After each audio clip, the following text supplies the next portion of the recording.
Yes. Yes, good morning students. In the last class we were discussing the various factors. The last factors was remaining, that is the combined effect of drug. Combined effect of drug मतलब अगर दो drug साथ में दी जाएंगी तो क्या effect होगा। सबसे पहले उसके अंदर we will do synergism. Synergism का मतलब होता है, इसमें सिनर्जिज्म मतलब अगर दो ड्रग एक साथ दी जा रही है तो उसका इफेक्ट एडअप होता है। तो वो एडअप जो होता है वो किस तरीके से होता है वो बता रखा है। Number 1 is additive and number 2 is supra additive. See, in additive effect, the effect of drug A plus B is equal to effect of drug A plus effect of drug B. यानी simply अगर आप दो drug दोगे तो उनका जो effect है वो कंबाइंड हो जाएगा। That we call the synergistic effect, the additive effect. Simply जैसे 2 + 2 4, ठीक है। Now for example we are taking aspirin plus paracetamol. Aspirin, it is analgesic and antipyretic drug. Paracetamol, it is also an analgesic and antipyretic. When we are giving this both of these drugs, it will cause the action of aspirin and paracetamol will add up. So there will be an increased analgesic and antipyretic effect. So this is called the synergistic effect. Simply you are adding up the effect of two drugs, but the side effects don't add up. Sometimes it may vary, the side effect of two drugs, they are different, but sometimes side effect don't add up. Now second is the supra-additive effect. Supra-additive means when you are giving the two drugs, the effect of, see here only the effect is adding up. Here 2 + 2 is 4. In supra-additive 2 + 2 is 5. That means the effect of drug, when you are giving the two drugs simultaneously, the effect is enhanced.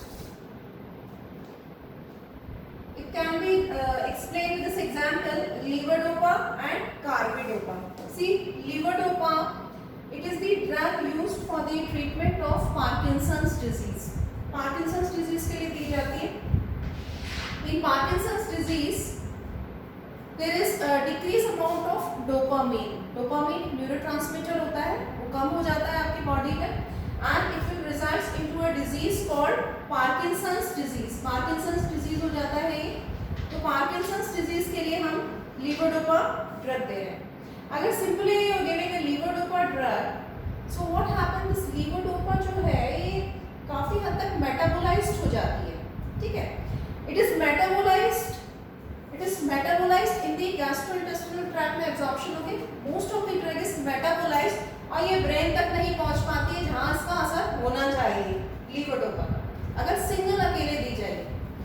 लेकिन अगर carbidopa के साथ दी जाएगी तो carbidopa क्या करती है, इस लीवोडोपा का मेटाबॉलिज्म को रोकती है। मैक्सिमम ड्रग आपकी ब्रेन तक पहुंच जाएगी and it will be effective in this disease. So this is called supra-additive effect. That means when you are giving these two drugs, the effect of levodopa is enhanced as compared to when they are giving single drug. ठीक है, तो ये हो गया आपका synergistic effect, the additive effect and supra-additive effect. Many more examples are there. But you consider only one for this purpose. Now the second is antagonism. See, antagonistic effect is like when you are giving a two drugs, one drug is acting as an antagonist. Antagonist मतलब दूसरे के प्रभाव को रोक रही है। इसके अंदर the effect of drug A plus B is less than the effect of drug A plus effect of drug B. कहने का मतलब है अगर दो ड्रग आपने एक साथ दे दी है तो one of the drug is acting as an antagonist और वो दूसरे ड्रग के इफेक्ट को कम कर रही है, तो उसको हम कहते हैं antagonistic effect. Now antagonistic effect, it is of say two types, competitive antagonism and non-competitive antagonism. Competitive antagonism का मतलब होता है कि दो drug when you giving they are in competition to the same receptor site.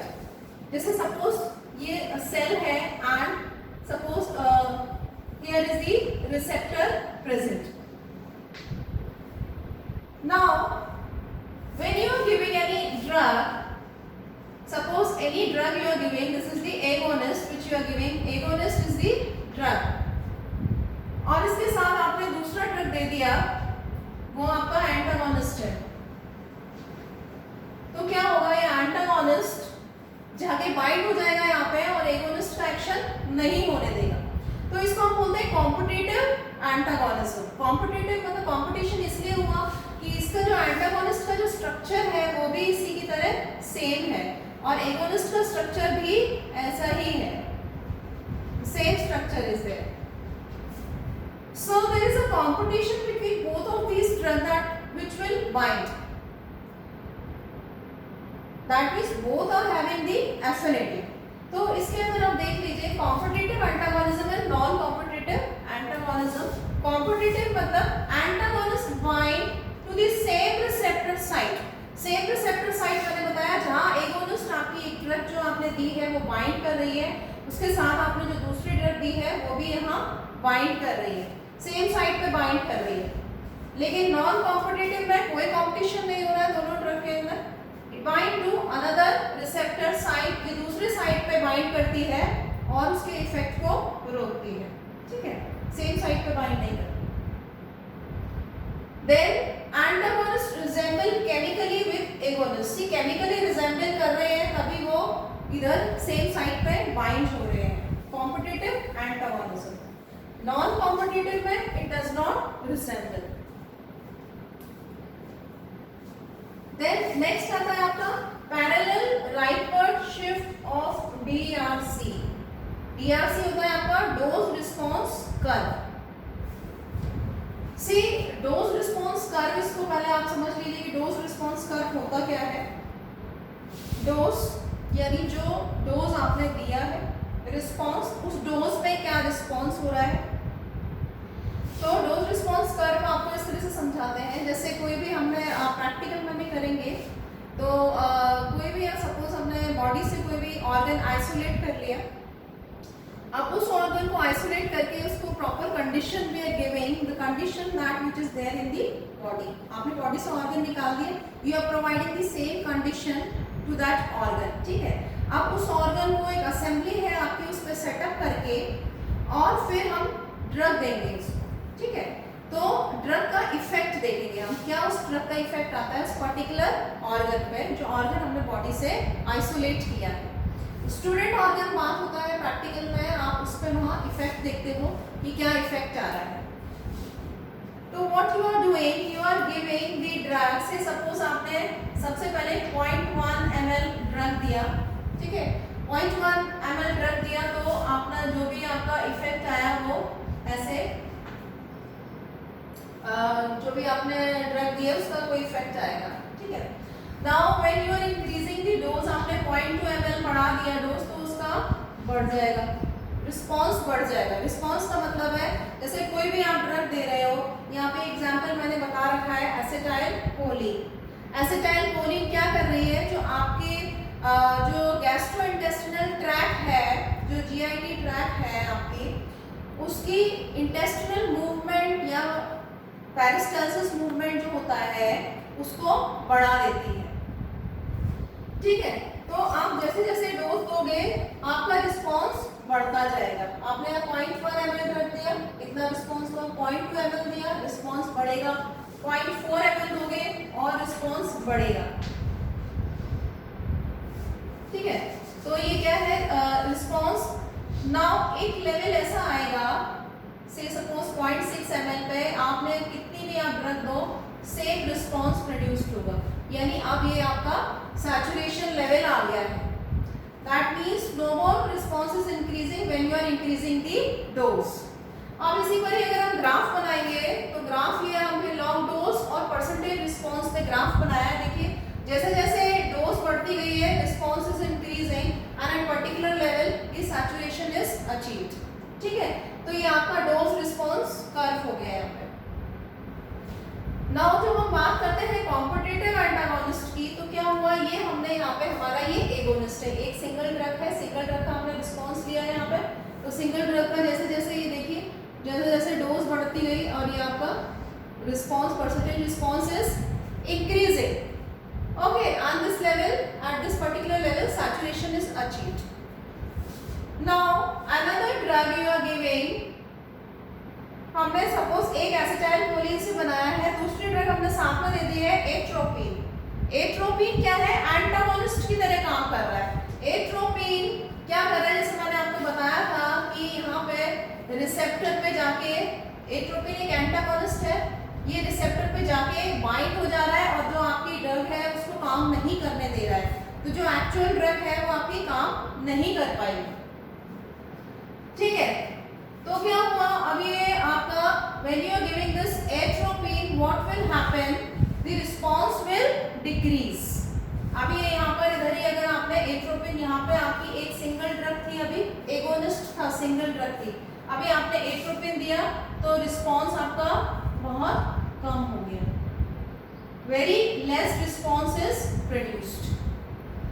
So what happens, ये यहाँ पे दिखा रखा है ग्राफ से कि यहाँ पे एट्रोपिन दिया गया था, एट्रोपिन और एसिटाइलकोलिन दोनों साथ में दिए गए थे, तो ये आपका रिस्पॉन्स कम हो रहा है। ठीक, ये देखिए थोड़ा सा इससे पैरेलल की तरफ शिफ्ट हो गया है। ठीक है, तो इसको बोलते हैं हम parallel rightward shift of dose response curve. Competitive antagonism के अंदर आपका जो ग्राफ है राइट की तरफ शिफ्ट हो जाता है, लेकिन अगर हम अपने जो एक्चुअल एगोनिस्ट है, आपकी जो ड्रग है उसकी कंसंट्रेशन बढ़ा देंगे तो सेम रिस्पॉन्स प्रोड्यूस्ड हो सकता है। The same maximum response can be attend by increasing the dose of the agonist या एसिटाइलकोलिन की डोज को अगर बढ़ा दें। लेकिन कॉम्पिटिटिव एंटागोनिज्म जो है, सॉरी नॉन कॉम्पिटिटिव में क्या हो रहा है, जैसे यहाँ पे ये पैरेलल शिफ्ट हुआ था, यहाँ पे आपका ये जो मैक्सिमम रिस्पॉन्स है दैट इज सप्रेस्ड। ठीक है, तो that is flattening of the agonist, dose response curve flat हो जाता है and the maximum response is suppressed. तो ये इसका एग्जांपल है डायज़ेपाम के साथ।